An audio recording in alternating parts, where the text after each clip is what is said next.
దేవుని నామన స్తోత్రాలు. మీ అందరికీ వందనాలు. ప్రియబిడ్డలారా, అందరూ బాగుండారా? ఈరోజు మనము మరి పరిశుద్ధ గ్రంథంలో నుంచి ఈ పాల్సర్ చేసిన వాళ్ళని దేవుని దీవించి ప్రతి వారి హృదయాల్లో కూడా మరి ఈ పరిశుద్ధ గ్రంథంలో మన వాక్యం చదువుకుందాము. లూకా సువార్త 1వ అధ్యాయము 6వ వచనం మనం చదువుకుందాం. ఆమె పేరు ఎలిషాబెత్తి. ప్రభునందు సకల ఆజ్ఞలతో వారు న్యాయమయుధులతో నీతిమంతులయ్యి ఆయన దృష్టికి, దేవుని దృష్టికి నీతిమంతులుగా నడుచుకునేది. మరలా మనం చదువుకుందాం. అబియా తరగతిలో నుంచి జక్కరయ్య అనే ఒక యాజకుడు ఉండెను. అతని భార్య ఆరోను కుమార్తెలో ఒకటి. ఆమె పేరు ఎలిషాబెత్తి. వారు విధులనందు ప్రభునందు సకల ఆజ్ఞలతో న్యాయమయుధులతో వారు నడుచుకొని దేవుని దృష్టికి బహునీతిమంతులుగా ఉండిరి. మనం ప్రార్థన చేసుకుందాం.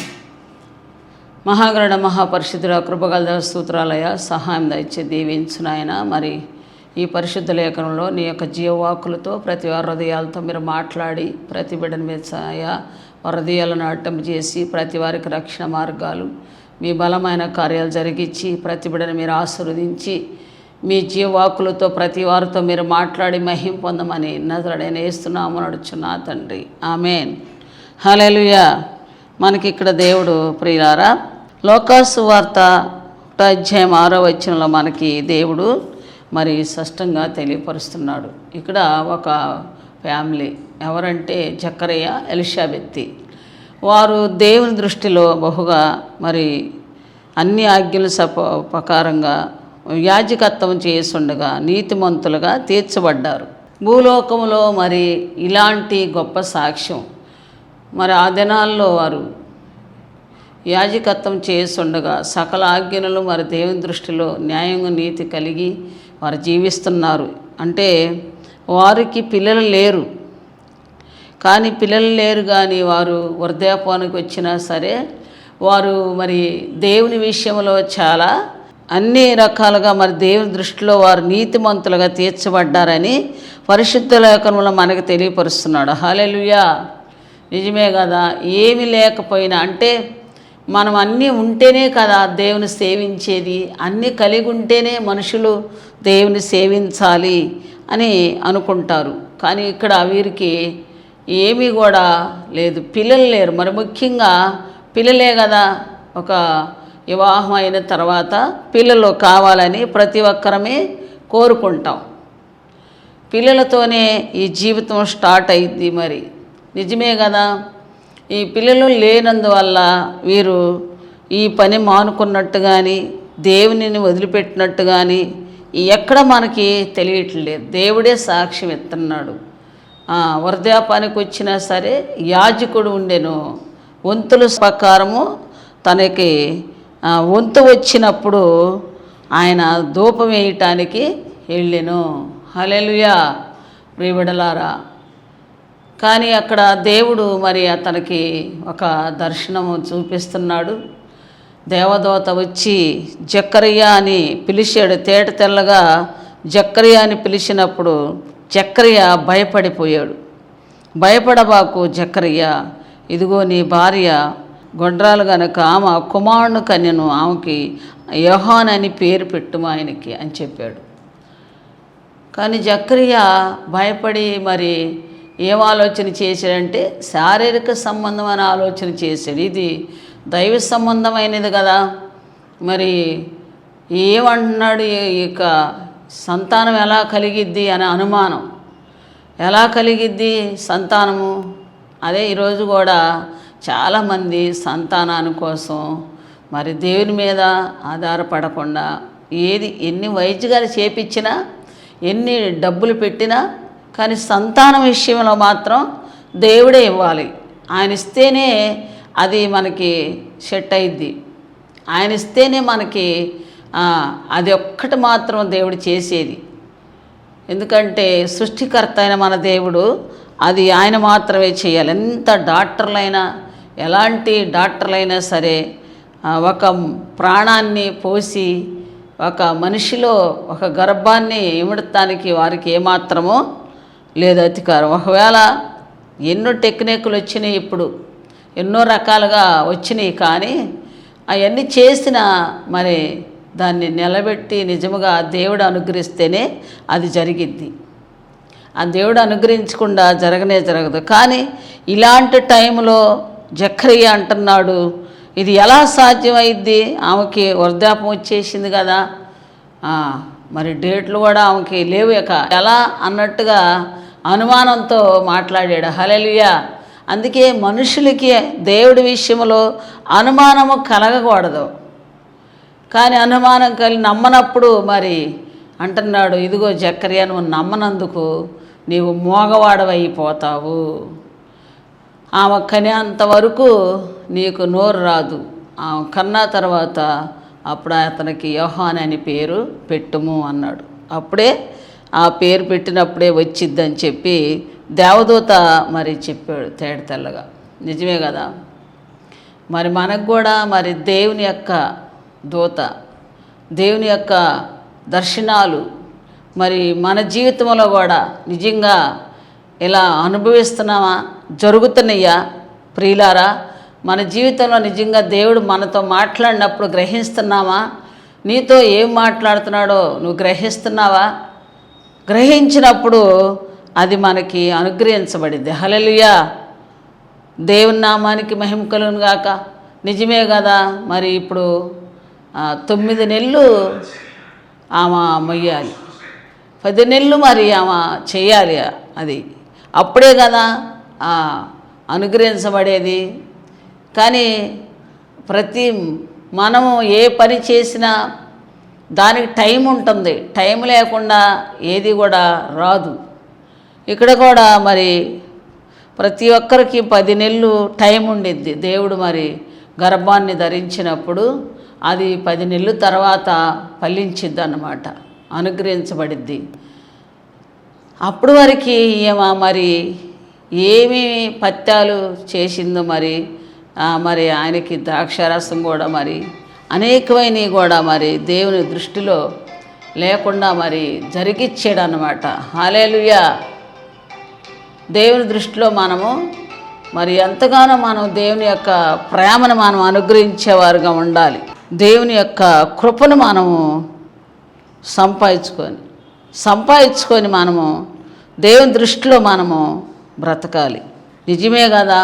ఈ లోకములో మరి దేవుడు దర్శనమిచ్చి మరి ఒక ప్రవక్తని దేవుడు అనుగ్రహిస్తున్నాడు. ఆ ప్రవక్త యోహాను అన్నమాట. మరి యేసయ్య కన్నా ముందుగా వచ్చినప్పుడు మన లోకాసు సువార్తలో చూసుకున్నప్పుడు మరి మరియమ్మ గారి కాడకు కూడా దేవదూత వచ్చింది, గాబ్రియేల్ దూత వచ్చి లోకాసు సువార్త మరి 2వ అధ్యాయం మనం చూసుకున్నప్పుడు అక్కడ, ఇదిగో నీవు మరియా భయపడకు, నీ కుమారుడు కలుగును, ఆయనకి యేసు అని పేరు పెట్టు.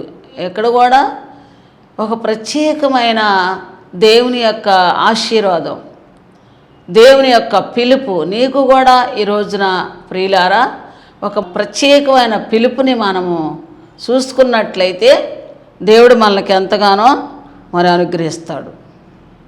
మన జీవితాల్లో మనము వాటిని అనుగ్రహించటానికి మనము అర్హులుగా ఉన్నామా లేదా అనేది మనము దాన్ని అనుకూలంగా మన జీవితంలో ఉండాలి. అందుకని మన జీవితం మనం దేవుడి సన్నిధానంలో ఎంతగానో మనల్ని ప్రేమిస్తున్నాడు ఆయన. ప్రియులారా, ఈ రోజున మనకి మరి లోకమంతా కూడా మరి నీవు శుభవర్తమానం అని చెప్పాడు కదా. అది అంటే అందరికీ యేసయ్య పుట్టినప్పుడు అందరికీ సంతోషము, ఆనందము అన్నీ కలుగుతాయి మీకు అని చెప్పాడు. మన నిజమే కదా. యేసయ్య పుట్టినందు సంతోషం, ఆనందం అంటే మనందరికీ రక్షణ ఇవ్వటానికి ఆయన పుట్టాడు. ఇక్కడ యోహాను గారు ఎందుకంటే అందరికీ ఆయన మార్గములు సరళము చేయటానికి, ఆయన త్రోవలు చేయటానికి, నా మార్గాలు సరళము చేయము అంటున్నాడు. నిజమే కదా. యెషయా గారు ప్రవచించాడు మరి యోహాను గురించి. మనకి యెషయా గారు ప్రవచించాడు. అందుకే ఇక్కడ మరి ఎంతగానో మరి వారు దేవుని జీవితంలో వారు నీతిమంతులుగా తీర్చబడ్డారు. నిజమే కదా. మనం కూడా ఈ లోకంలో ఎన్నో అవసరాలు అక్కర్లు వస్తూ ఉంటాయి. దేవుని పని విషయంలో మనం జాగ్రత్తగా దేవుని యొక్క సన్నిధానంలో నిజమైన మన జీవితాలు సమర్పించుకొని దేవుని కృపని మనము సంపాదించుకోవటానికి ఎంతో అవసరమై ఉండిద్ది అన్నమాట. ఈ దినాల్లో భయంకరమైన దినాల్లో మనం ఉన్నాము ప్రియులారా. మనం నిజముగానే దేవుని మాట మనం విన్నప్పుడు దేవుడు మనల్ని ఒక గొప్ప ఒక పాత్రగా నిన్ను వాడుకొని బలమైన కార్యాలు నీ పక్షాన నీ ద్వారాగా దేవుడు జరిగించాలని ఆశపడుతున్నాడు. అందుకని ఇక్కడ జక్కరయ్య మరి మోగవాడైపోయాడు. వచ్చినప్పుడు వారందరూ మరి ఆవరణలో అందరూ ప్రే చేస్తూ ఉన్నారు. ప్రజలందరూ ఇంకా జక్కరయ్య రాలేదు ఏందని ఎదురు చూస్తూ ఉన్నారు. జక్కరయ్య వచ్చినప్పుడు ఏ మాట కూడా లేదు, మోగపోయింది. అందరూ ఏందంటే దర్శనం కలిగిందని వారికి తెలిసిపోయింది. జక్కరయ్య రాకమునిపే దర్శనం కలిగితేనే ఇంత లేట్ అయింది, ఇంత లేటుగా ఉండిద్ది అని అర్థం చేసుకొని జక్కరయ్య తెలుసుకొని వారు బహుగా భయపడిపోయారంట. హల్లెలూయా. ఆశ్చర్యపడి భయపడిపోయారు. నిజమే కదా. దేవుని సన్నిధిలో మనకి ఎంత పరపుట్టుగా ఎంత మనం ఉండాలో ఎలా ఉండాలో మనకి ఈ రోజున పరిశుద్ధాత్మ దేవుడు తెలియపరుస్తున్నాడు. ప్రియులారా, ఇవి ఎవరైనా కావచ్చు, యవనస్తులు కావచ్చు, ఎవరైనా కావచ్చు, మనందరం ఈ దేవుని దృష్టిలో ఒక నిజమైన పాత్రలుగా పనిముట్లుగా మనం ఆయన బిడ్డలుగా వాడబడటానికి ఇష్టపడాలి. ఇష్టపడినప్పుడు దేవుడు మనల్ని ఎంతగానో ఆయన ప్రేమిస్తూ ఉన్నాడు. కాబట్టి ఆయన దృష్టిలో మనము నిజమైన బిడ్డలుగా మనము ఉండాలి. అందుకనే నీవు భయపడబాకుము అనే మాట చాలాసార్లు మనం వింటాము సువార్తల్లో.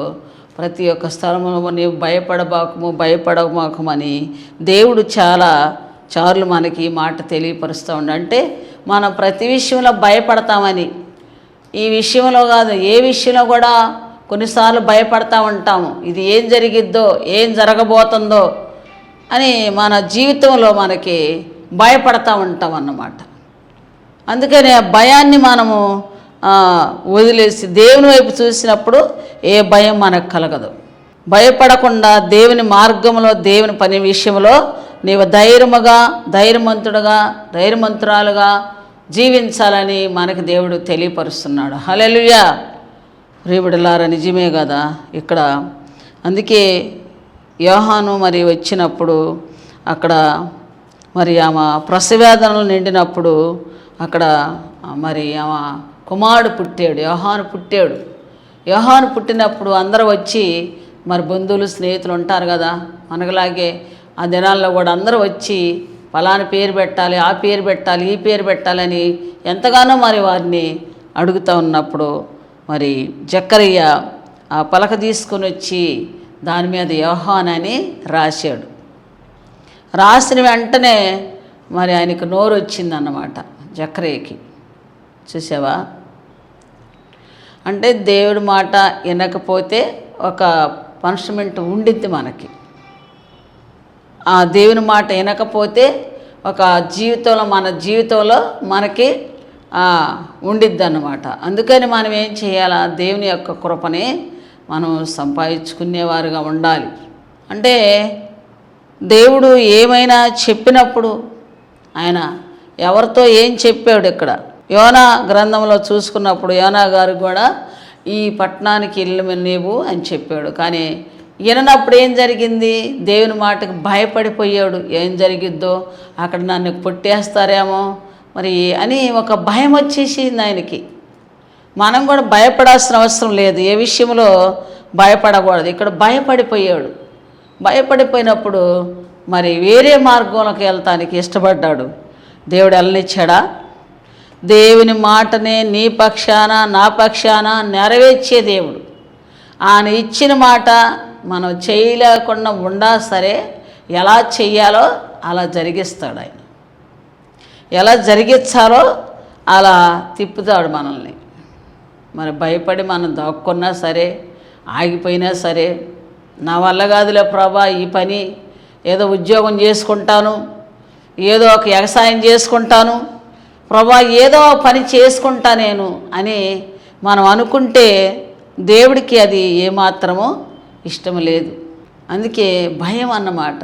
చూసావా, ఇక్కడ మరీ కూడా ఏమందో తెలుసా, నేను పురుషుణ్ణి ఎరగని దాన్ని, ఇది నాకు ఎలాగా, దేవుడు ఆత్మ నిన్ను కమ్ముకుందమ్మా, దేవుడు ప్రకారంగా జరిగేది ఇది, మనుషుల వల్ల కాదు ఇది. ఇప్పుడు మన జీవితాల్లో కూడా చాలా కార్యక్రమాలు దేవుడి వల్లే జరుగుతున్నాయి. మనుషులు చాలామంది నమ్మటం లేదు, కొంతమంది నమ్ముతున్నారు. దేవుడు చేసే కార్యాలని నమ్మలేక చూడలేక ఎంతోమంది ఉన్నారు. నమ్మి అభివృద్ధి పొంది ఆశీర్వాదం పొంది దేవునిలో ఉన్నవారు ఉన్నారు.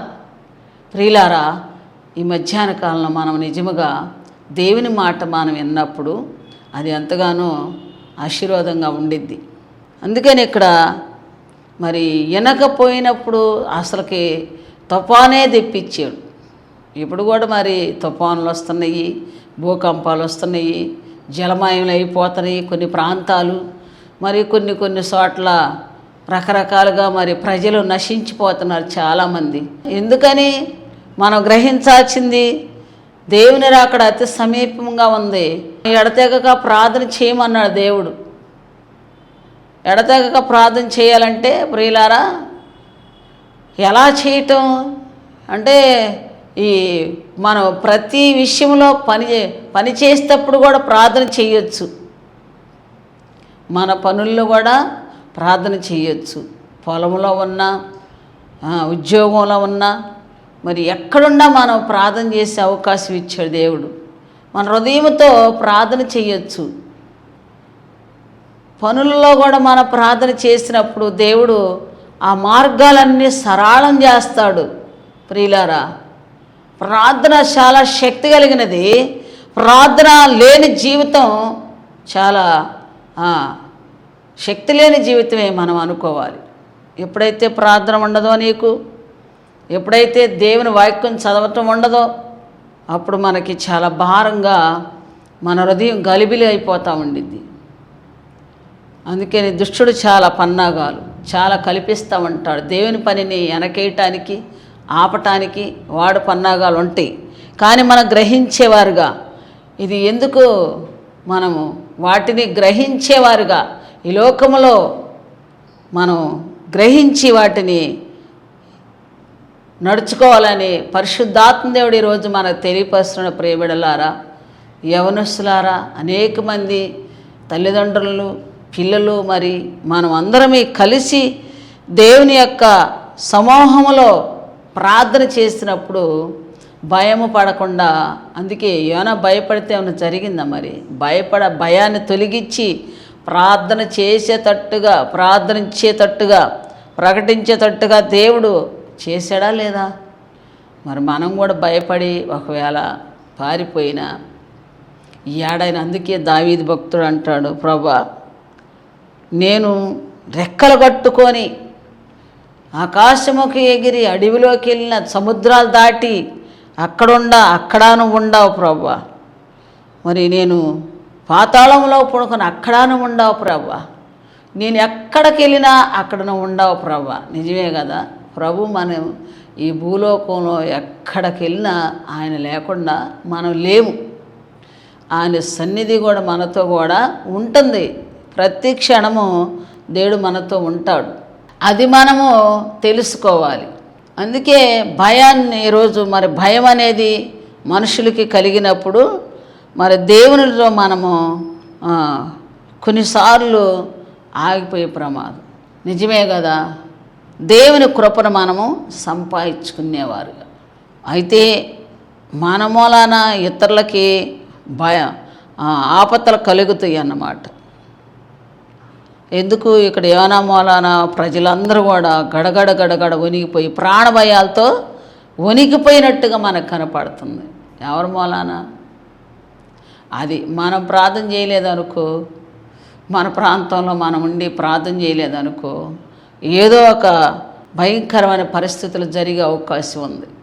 ప్రార్థన చేయాలని దేవుడు చెప్తాడు. ఎందుకంటే మా ప్రాంతంలో ఒకసారి మరి ఒక ఆయన ఒక రాత్రి 11 గంటలప్పుడు 12 అవుతుంది టైం, ఫుల్లుగా తాగి కరెంటు స్తంభం ఎక్కి పట్టుకుంటానని చెప్పి భయంకరంగా అరుపులు కేకలు, చాలామంది పేట మొత్తం వచ్చేసేసారు. చచ్చిపోతాడు పాపం. ఇప్పుడు ఆయన కరెంటు తీగ పట్టుకుంటే ఒక ఆత్మ నిజంగా చనిపోతాడు. ఇక అప్పుడు వెంటనే మేము వచ్చి చూస్తే అలా ఉంటే ప్రభు అంటున్నాడు మాతో, నా కుమార్తె ఏంది నువ్వు అందరికిలాగా వెళ్ళి నుంచొని చూస్తావు, వెళ్ళి ప్రార్థన చేయి అన్నాడు. నేను వెంటనే వెళ్ళి మరి మేము ముగ్గురు వెళ్ళి మోకాలు ఇచ్చి ప్రార్థన చేసాం. అప్పుడు ఏం ప్రార్థన చేయాలో కూడా తెలియదు మనకి, కానీ దేవుడు అన్నట్టు ఆ గడిలోనే నీకు తెలియపడిద్ది అన్నట్లు వెంటనే ప్రభా కరెంటు తీసేయమని ప్రార్థన చేసాం. హల్లెలూయా. ప్రియులారా, దేవుడు వెంటనే కరెంటు తీసేసాడు. మనం ఉండే ప్రాంతంలో, మనం నివసించే ప్రాంతంలో ఎవరికైనా ఏదైనా అగాధ్యం జరిగిందంటే అందుకు మనం కూడా కారకులేనని దేవుడే చెప్తున్నాడు. ఎందుకంటే మన లేఖనాలను స్పష్టంగా చూస్తున్నాం. ఏమైనా జీవితంలో పారిపోతుంటే ఆ వాడికి ప్రమాదం కలిగింది ఆయన వల్ల అంట చెప్పాడు, ఒప్పుకున్నాడు. మనం ఒప్పుకుంటామా ఈ రోజున? నిజంగా మన తప్పుని నిజంగా దేవుని ఎదట, మనుషుల ఎదట, సంఘం ఎదట మనం ఒప్పుకుంటామా? ప్రార్థన చేయకపోతే ఇది నా వల్లే జరిగింది ప్రభా అంటావా? నిజమైన జీవితం అదే అనాలి. నిజంగా ఆ రోజు ఒక ఆత్మ అనవసరంగా చనిపోయేవాడు. ఆ రోజు దేవుడు చేసిన ఒక గొప్ప కార్యము, ఆయనకి మాత్రమే మహిమ రావాలి. మనదంటూ ఏమీ లేదు. ప్రార్థన చేసినా చేపించింది ఆయన, మాట్లాడింది ఆయన, జరిగిచ్చేది ఆయనే. మనకేం తెలియదు, కానీ దేవుడు మనతో మాట్లాడినప్పుడు ఇలాంటి కార్యాలు దేవుడు చేస్తూ ఉన్నాడు. అందుకని మన జీవితాలు మనం సమర్పించుకొని ఆయన కార్యాలు మనం కనులారా చూసేవారుగా. అందుకనే యోహాను గారు మరి మంచి ప్రవక్తగా మనకి దేవుడు ఇచ్చాడు, అనుగ్రహించాడు. అలాగే నిన్ను కూడా ఒక మంచి ప్రవక్తగా, ఒక పాత్రగా, ఒక మంచి యాజకుడుగా, ఒక సువార్థికుడుగా, సువార్థికురాలుగా, మరి మంచి ఒక పాత్రగా దేవుడు వాడుకోవాలని ఆశపడతా ఉన్నాడు. దినాను ఎంతగానో మనం ఆశపడినప్పుడు దేవుడు తృప్తిపరుస్తాడు. ఎన్నో ప్రాణాలు మన ప్రాంతంలో మనం ఉన్నప్పుడు ప్రార్థన చేయాలి. చేయకపోతే మరి ప్రమాదాలు వస్తాయి మన మీదకి. ఎందుకంటే పరిశుద్ధ లేఖంలో మనం చూసుకున్నప్పుడు ఎక్కడే ప్రాంతాలు అంటే మోషే ప్రార్థన చేసేటప్పుడు ఆ ప్రార్థన చేయలేక చేయి దింపేసినప్పుడు ఇశ్రాయేలీయులు ఓడిపోయారు. ఆ చేతులు ఎత్తి పట్టి ప్రార్థన చేసినప్పుడు ఇశ్రాయేలుకి గెలిచారు, ఫిలిష్తీయులు ఓడిపోతున్నారు. అది దేవుడు మనకిచ్చిన ఆయుధం ప్రార్థన. మరి నిజమే కదా, ప్రార్థన చేయకపోతే ప్రమాదాలు కూడా జరుగుతాయని మనకి నిజంగా తెలియపరుస్తున్నాడు. మన జీవితంలో మనము కూడా అలాంటి కృపని మనం సంపాదించుకొని బలమైన కార్యాలు మనం జరిగిచ్చేవారుగా ఆయన జరిగిస్తాడు మన పట్ల. ఎందుకంటే మన కొరకు యేసయ్య దిగి వచ్చాడు, మన కొరకు ప్రాణం పెట్టాడు. సమస్తం ఆయన నీ కొరకు నా కొరకు ఆఖరి బుట్ట వరకు కాచాడు. అయితే యేసయ్య మరలా త్వరగా రానున్నై ఉన్నాడు. ఆయన రాకడైతే సమీపంగా ఉంది. ప్రియులారా, ఈ మధ్యాహ్న కాలంలో మనం సిద్ధపడదాము.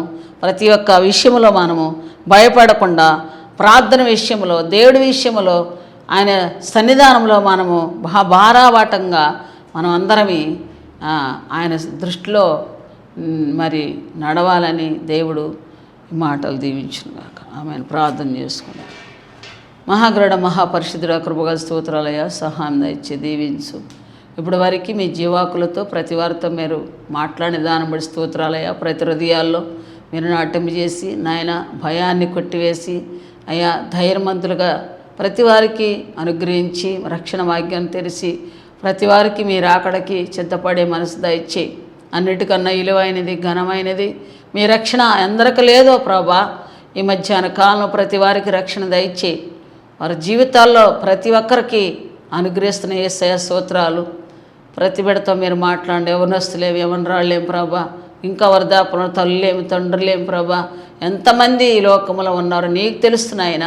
వారందరినీ సిద్ధపాటు చేసి భూలోకములో నాయన మీరు అనుగ్రహించిన జీవవాక్కులు ప్రతి హృదయంలో నాటింపజేసి వారి హృదయాలను ఆయన వెలిగింపజేసి మీరు అనుగ్రహిస్తున్న స్తోత్రాల అవసరాలు, ఇరుకుల ఇబ్బందులు, అనారోగ్యాల ఆటంకాలు, ఆర్థిక బాల అప్పు సమస్యలు, ఉద్యోగాలు లేక బిడ్డలు ఎదురు చూస్తూ ఉన్నారు. ఉద్యోగాలు దయచేయనైన ఎందరైతే ప్రభా నీ వైపు చూస్తున్నారో వారిని అందరినీ ధైర్యవంతులుగా చేయి తండ్రి. మీ చేతులకు అప్పగిస్తున్నా ప్రభా. ప్రతి కార్యాన్ని జరిగించండి, మీ కృపలో భద్రపరచండి ప్రభా. చిన్నపిల్లలేం పెద్దవారేమినైనా సంటి పిల్లలేం ప్రభా, సంటి పిల్లల మీద సుతుల మీద ఆశ్రనే దేవా అయ్యా మీ బిడ్డలను దర్శించండి. ఈ ఎండల్లో ఒక వేడిగా ఉన్నాయి బిడ్డలకి అయ్యా సరదానం దయచేయను ఆయన. ప్రతి వారు విషయాల్లో మీరు అనుగ్రహిస్తున్న విధానం బట్టి మీ కృపని, గొప్ప కృపని మీరు అనుగ్రహిస్తున్న విధానం బట్టి స్తోత్రాలు. సహాయం దయచే మీరు ఆకుల ప్రతి బిడ్డ ఎత్తబడటానికి ప్రభా, ప్రతి బిడ్డ సిద్ధపడటానికి కృప చూపించి నడిపించి మీరు దీవించి మహిమ పొందమని ఎదురైన యేసునామమున అడుగుచున్నా తండ్రి, ఆమేన్. దేవుడు మిమ్మల్ని అందరిని దీవించి ఆశీర్వదించును గాక.